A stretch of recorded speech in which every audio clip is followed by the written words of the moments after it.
Dan hal tersebut dibantah oleh Mabes Polri, katanya itu terbukti berbohong guys, dengan menunjukkan sebuah foto, di mana dalam foto tersebut Saka Tatal terlihat dalam keadaan baik-baik saja saat diperiksa oleh pihak polisi guys. Selain itu, tuduhan Saka Tatal tidak ditemani keluarga karena masih di bawah umur juga terbukti tidak benar. Di dalam foto tersebut, Saka Tatal terlihat ditemani tante, ibu, dan ayahnya saat menghadapi penyidik. Siapa yang sebenarnya berbohong? Semua keterangan palsu. Terus gimana caranya kasus ini bisa cepat terungkap guys? Hello everyone, welcome back to Media Project. Seperti biasa kita akan membahas apa yang lagi viral di media sosial. Guys, kali ini kita akan membahas kembali tentang kejanggalan dari kasus Vina Cirebon. Sudah berbulan-bulan sejak kasus ini dibuka kembali, sampai saat ini tak kunjung menemukan titik terang guys.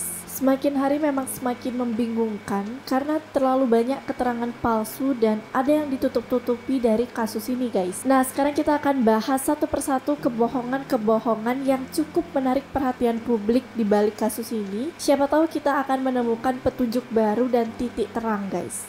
Ini udah kayak main teka-teki gitu ya. Yang pertama kita akan mulai membahas dari kasusnya Saka Tatal guys.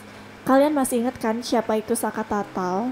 Udah ada beberapa video juga yang membahas tentang Saka Tatal ini siapa dan kasusnya apa. Jadi guys, Saka Tatal ini satu-satunya terpidana kasus Vina Cirebon yang berhasil bebas setelah menjalani hukuman 3 tahun 8 bulan penjara. Bebasnya Saka Tatal ini cukup menggemparkan warganet karena dialah yang mulai mengungkapkan ke publik apa yang dialaminya selama ini guys. Kayak beberapa kejanggalan itu diungkapkan dari Saka Tatal. Awalnya dia itu bilang dirinya disiksa pada saat menjalani hukuman, mendapatkan perlakuan tidak manusiawi dari pihak polisi. Terus juga pada saat dimintai keterangan dia itu seperti dipaksa dan disiksa lah pokoknya gitu. Selain itu Saka Tatal ini juga dikabarkan tidak ditemani keluarga pada saat diperiksa. Dan hal tersebut dibantah oleh Mabes Polri, katanya itu terbukti berbohong guys, dengan menunjukkan sebuah foto, di mana dalam foto tersebut Saka Tatal terlihat dalam keadaan baik-baik saja saat diperiksa oleh pihak polisi guys. Selain itu, tuduhan Saka Tatal tidak ditemani keluarga karena masih di bawah umur juga terbukti tidak benar. Di dalam foto tersebut, Saka Tatal terlihat ditemani tante, ibu, dan ayahnya saat menghadapi penyidik. Nah, jadi gitu guys, dari pihak Polri membantah dengan satu foto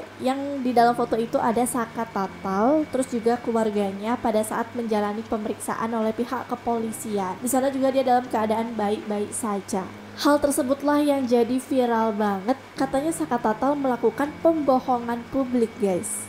Kalau menurut kalian gimana? Coba komen di bawah.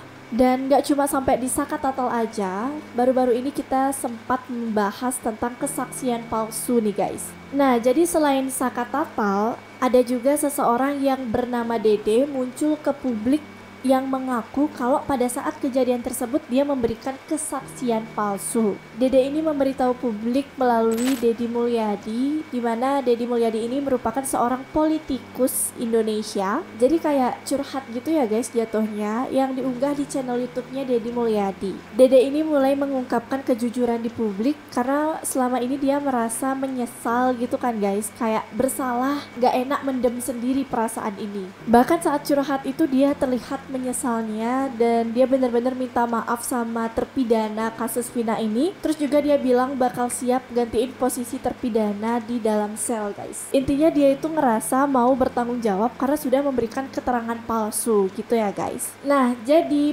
pada 8 tahun yang lalu, waktu si Dede ini disuruh memberikan kesaksian palsu itu, Dede ini nggak tahu apa-apa tentang terpidana kasus Vina Cirebon. Bahkan dia nggak tahu mukanya, dia nggak kenal. Itu pengakuan dari Dede ya. Dan Dede ini ngikut aja gitu guys, memberikan kesaksian palsu bersama AEP yang merupakan rekannya. Mungkin aja pada saat itu hal tersebut adalah satu-satunya pilihan aman buat Dede, karena kita nggak tahu ya, siapa tahu pada saat itu ada ancaman ataupun hal yang membuat Dede merasa ketakutan sehingga dia memutuskan untuk mengikuti rekannya AEP guys. Dimana sebelum memberikan kesaksian palsu tersebut, Dede juga mengungkap kalau AEP ini sempat bertemu lebih dahulu dengan Ibtu Rudiana. Nah, disinilah part yang bikin banyak orang geram banget dan juga kaget ya. Karena kan Ibtu Rudiana ini diketahui ayah Eki yang merupakan korban juga dalam kasus ini. Kok bisa gitu loh? Pantesan aja publik curiga kalau Ibtu Rudiana ini menutup-nutupi sesuatu. Dan dari sinilah Ibtu Rudiana juga diduga melakukan pembohongan publik, guys. Terus setelah munculnya kejanggalan-kejanggalan ini, mulai timbul juga huru-hara di warganet, guys, tentang kesaksian palsu ini.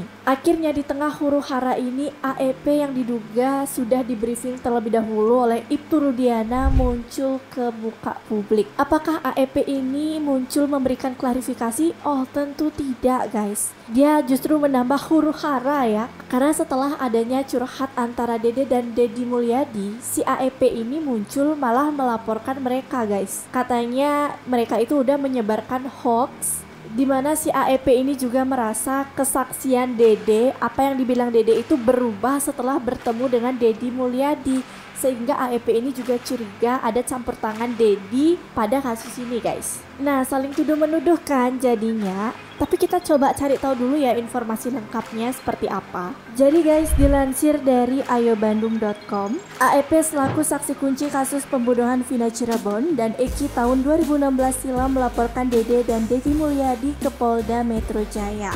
Laporan tersebut masuk pada tanggal 30 Juli 2024 lalu.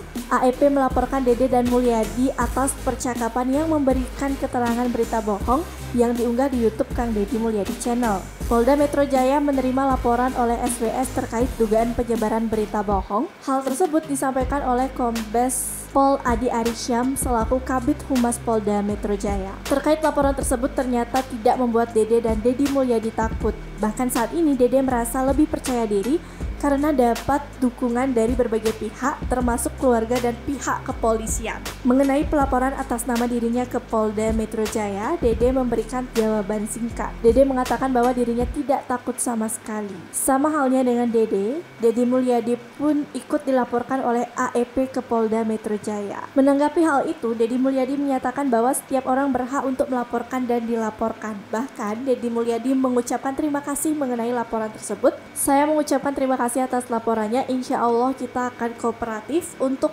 menghadapi seluruh laporan itu. Ini laporan menurut saya yang paling aneh, yaitu orang mencabut pernyataannya berbohong 8 tahun lalu dilaporkan. Biasanya orang yang dilaporkan itu adalah orang yang berbohong, kata Deddy Mulyadi. Sampai saat ini pihak Dede maupun Deddy Mulyadi belum menerima surat panggilan dari Polda Metro Jaya dikarenakan pihak Polda Metro Jaya masih menyelidiki laporan atas kasus penyebaran berita hoax tersebut. Wah, jadi gitu guys informasinya. Semakin banyak kebohongan-kebohongan yang terbongkar ya dalam kasus ini. Lumayan bikin pusing juga ya tahu berita kayak gini. Karena memang saling lempar gitu loh guys. Ini dibilang ini gak terima dilempar lagi ke yang ini. Ini gak terima lagi dilempar lagi ke yang ini. Jadinya gak selesai-selesai gitu permasalahannya. Kayak kita itu seharusnya mencari siapa sih dalang dibalik semua ini. Siapa tersangka yang belum ketangkep dan masih berkeliaran di luar sana, tapi justru malah memfokuskan yang ini aja guys. Ya, sepertinya alur dari kasus ini akan semakin panjang.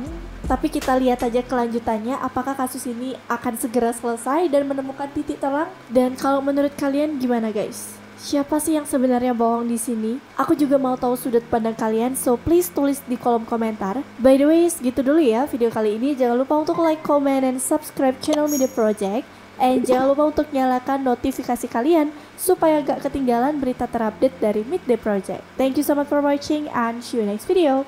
Bye bye.